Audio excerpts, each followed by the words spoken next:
Assalamualaikum dan hai, saya Pak Anda Racun. Kali ni saya bawakan khas untuk korang sebuah smartphone yang jarang-jarang korang boleh nampak ada di pasaran. Dekat tangan saya sekarang ni geng, kita ada sebuah phone daripada Motorola Razr 5G. Dari dekat luaran ni, mungkin korang tertanya kalau phone ni dia memiliki rekaan clamshell yang sangat klasik macam phone dulu-dulu. Tapi korang jangan tertipu geng, sebab bila saya buka je phone ni, dalaman dia tu dia ada teknologi moden yang ada pada tahun 2021. Yes, dia ada screen fleksibel geng. Korang boleh lipat screen dia tu. Memang sangat-sangat unik dan sangat-sangat canggih. Tapi kan, ada khabar baloi lah untuk korang spend sekitar RM5,999 untuk beli sebuah phone lipat daripada Motorola ni. Jom kita mulakan racun sekarang.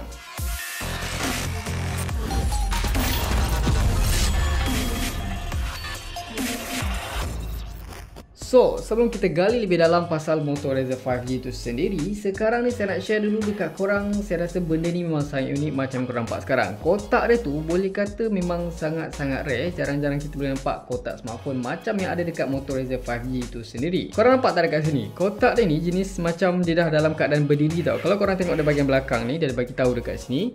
Yang untuk buka kotak ni, dia dari atas, dia bukan kanan kiri, bukannya kena baringkan ke apa. So kotak ni memang dalam keadaan berdiri macam ni. Kalau tengok macam tabung ada, macam rekaan diamond shape yang pelik pun ada kan. Dekat atas ni kita buka dari plastik dia geng. Alright.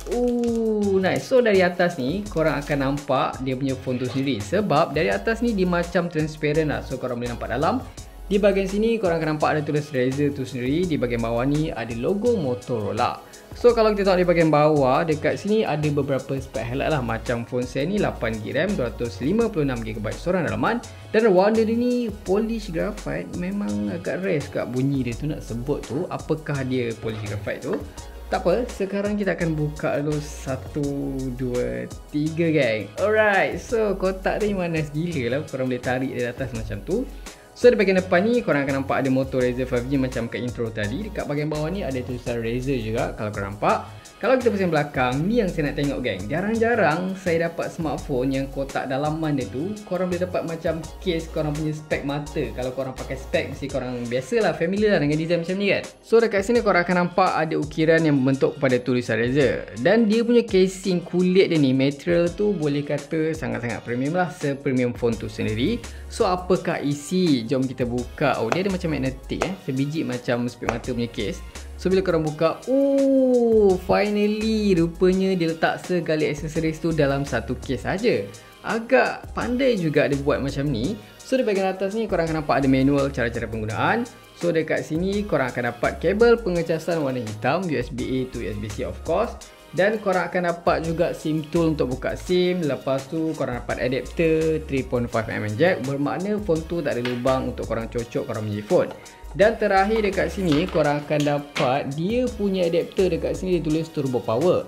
Tapi dia punya watt tu 15 watt sahaja fast charging. Adakah itu turbo? Entahlah geng, tapi tak apa.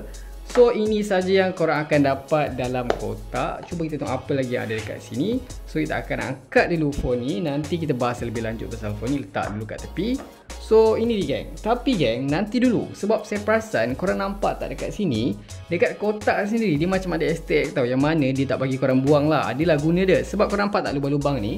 So fungsi dia tu, bila korang letak phone korang macam gini dan korang play music, kotak ni boleh jadi macam sebuah amplifier untuk kuatkan lagi bunyi phone tu lah katanya.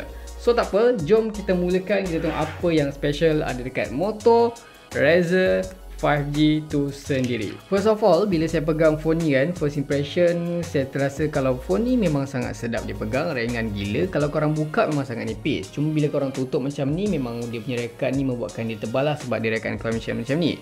Tapi walaupun dia ada rekaan skrin yang canggih macam korang nampak, boleh lipat flexible display, saya tertanya juga tahu kenapa dia buat rekaan macam ni. Sebab rekaan macam ni boleh kata tak nampak moden lah pada tahun 2021 ni. Sebab di bahagian bawah ni dari dagu yang cukup tebal. Di bahagian atas ni pula dia ada notch yang rekaan dia tu sangat pelik. Dan di bahagian atas dan bawah ni tak simetri, tak sama macam yang korang boleh nampak dekat Z Flip. Kiri kanan atas bawah semua sama kan, nice gila.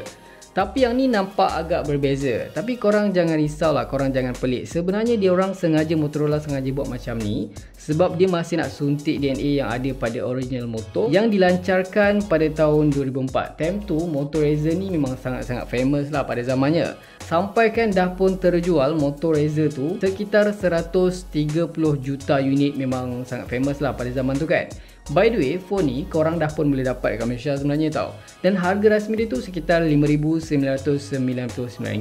Dan phone ni sendiri saya dapatkan dekat Mobile to Go. So kalau korang nak try, korang boleh check it out lah dekat website ataupun dekat Facebook Mobile to Go tu sendiri. Once korang tutup je Motor Razr 5G, dekat sini korang akan perasan kalau ada satu lagi skrin kecil bersaiz 2.7 inci. Bermakna Motor Razr 5G ni sendiri ada dua skrin. Satu di bahagian dalaman flexible display, satu lagi di bahagian luaran bersaiz 2.7 inci standard jenis kaca. Kalau dalam tadi tu OLED juga tapi jenis plastik. So untuk yang skrin dalaman ni korang tak boleh nak tekan kuat-kuat. Dia pakai kuku pun memang kena tekan, kena pegang dengan lemah lembut sebab dia hanya menggunakan jenis plastik sahaja.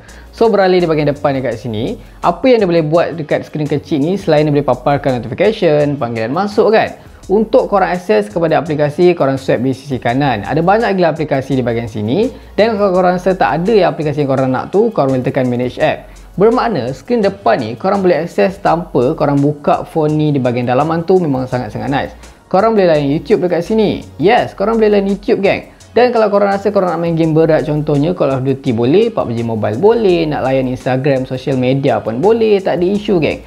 Even kalau korang nak main TikTok pun boleh juga. So, kalau korang nak akses kepada kamera, just swipe di sisi kiri. Dan kalau di bahagian bawah ni untuk notification, di bahagian atas ni untuk panel notification, korang nak tekan, korang nak tutup dia punya data ke, tanpa korang buka, korang flip dulu phone ni pun boleh. Memang sangat-sangat menarik, banyak sangat kegunaan di bahagian skrin depan ni. So, kalau korang tengok di bahagian bawah skrin ni, korang akan perasan kalau phone ni hanya memiliki satu saja kamera utama sebesar 48 megapixel. Dan kamera ni juga dia support laser autofocus dan juga OIS. Yang mana kalau korang nak rakam video tu walaupun single kamera memang sangat-sangat stabil. Dekat sini ada flash, ada mic dan juga ada mic. So kalau korang beralih di bahagian bawah, dekat sini phone ni hanya dibekalkan dengan mono speaker, bukan stereo lah. So dekat sini ada port USB-C dan juga ada slot SIM yang menyokong satu saja nano SIM tanpa micro SD card tambahan.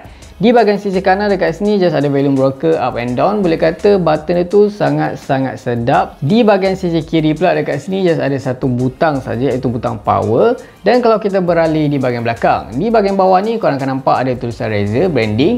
Kalau di bahagian atas ni pula korang akan nampak ada logo Motorola yang mana dekat sini tertanam juga fingerprint scanner. Untuk kelajuan tu boleh kata normal lah untuk traditional fingerprint ni kan. Ok, so kalau kita beralih di bahagian sisi dekat sini, korang akan nampak dia punya engsel ni.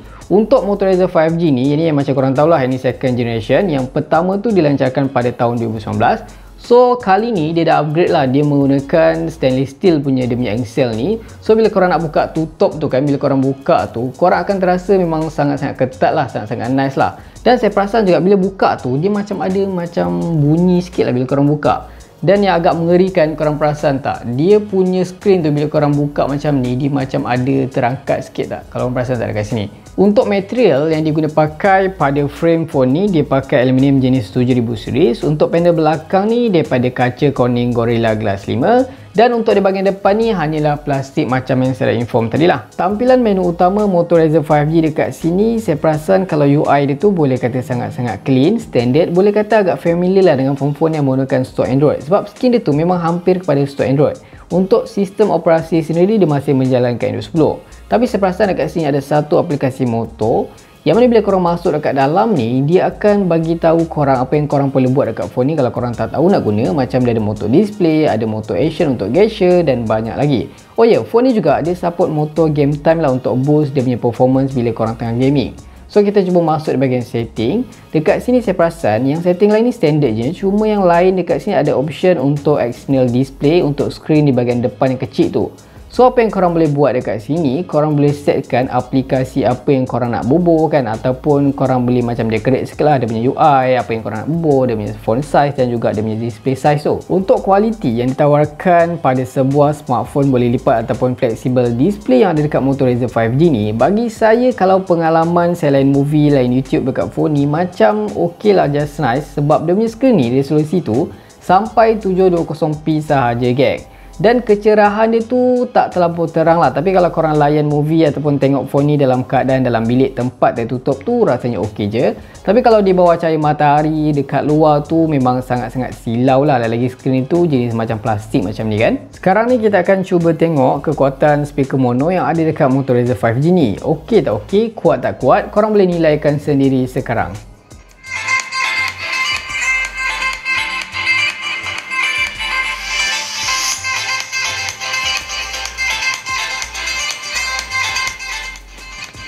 So, untuk kedudukan dia punya speaker grill tu di bahagian bawah ni, rasanya agak mengganggu lah kalau korang nak buat macam ni, korang tengah gaming tu, dia akan tutup speaker grill ni. So, cara dia tu nak tak nak korang kena tukar macam ni, kena flip. Tapi, masalah lain dekat sini yang korang akan hadapi, dia punya notch yang macam rekan pelik ni agak mengganggu bila korang tengah gaming tu lah. So far untuk penggunaan saya yang singkat ni sekitar seminggu macam tu, saya buat lain movie, gaming, social media, browsing, streaming kan. Memang saya terasa sangat-sangat smooth lah dia punya penggunaan ni, dia punya prestasi pun terasa sangat-sangat lancar.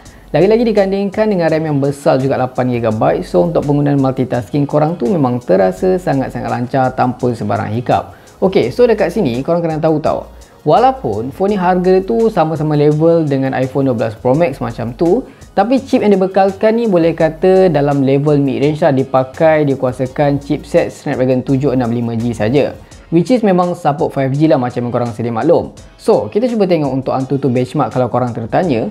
Phone ni dia punya skor tu sekitar 300,000 lebih sajalah, tapi so far penggunaan saya ni memang terasa sangat-sangat lancar. Sekarang ni, kita cuba tengok dari segi gaming, phone ni support sampai grafik mana. Jom kita try PUBG Mobile dulu. Sekarang ni saya dapat masuk ke dalam gameplay PUBG Mobile. So dekat sini macam korang tahu, phone ni support juga gaming mode. So untuk aktifkan tu, korang swipe saja di sisi kiri phone. Dekat sini ada banyak setting yang akan memudahkan sesi gaming korang lah. So kita cuba masuk di bahagian setting, grafik. Dekat sini highest grafik untuk PUBG Mobile, korang hanya boleh dapatkan sampai HD High. Tapi kalau korang turunkan grafik kepada smooth, korang boleh dapatkan dia punya FPS tu sampai Ultra 40 FPS. Dan untuk gyro, macam korang tahu lah, phone ni juga support gyro. So far untuk experience gaming tu rasanya memang just nice lah. Korang boleh dapatkan lah 40 FPS tu memang terbaik. Untuk Call of Duty Mobile, highest grafik korang boleh dapatkan sampai very high. Dan kalau korang lowkan grafik quality kepada high, korang boleh dapatkan frame rate max dekat sini. Untuk Mobile Legends dekat sini, highest grafik hanya dapat sampai high saja. Tapi korang jangan risau sebab ada juga option untuk enablekan HFR mode. So, apa yang mengejutkan dekat sini untuk Genshin Impact, kalau korang perasan, saya dah pun setting grafik yang paling highest. Korang boleh tengok dekat grafik ni. Dan dekat dia punya graphic quality, saya dah setkan yang paling highest. Dan dia punya FPS ni saya naikkan kepada 60 FPS. So, untuk quality dia tu sendiri, korang boleh tengok so far boleh kata not bad lah geng. Tak terlampau lag, just nice. Cuba kita cari enemy sikit nak tengok macam mana bila berlawan tu, adakah lagi yang teruk. Sebab kita pakai setting grafik paling tinggi dekat sini. Dia memang ada lah macam lag-lag sikit kan bila korang aktifkan motion blur ni. Tapi overall korang masih boleh main dengan lancar geng. Nice.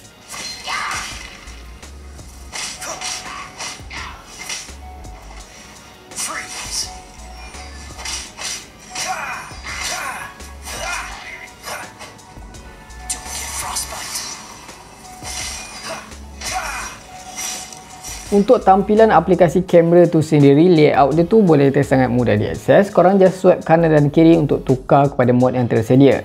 So kalau korang masuk di bahagian video, korang swipe di bahagian atas. Dekat sini korang boleh merakam sehingga resolusi 4K. Dan korang boleh onkan juga stabilization. Memang just nice lah, saya dah try. Dia punya stabilization tu boleh kata sangat ok.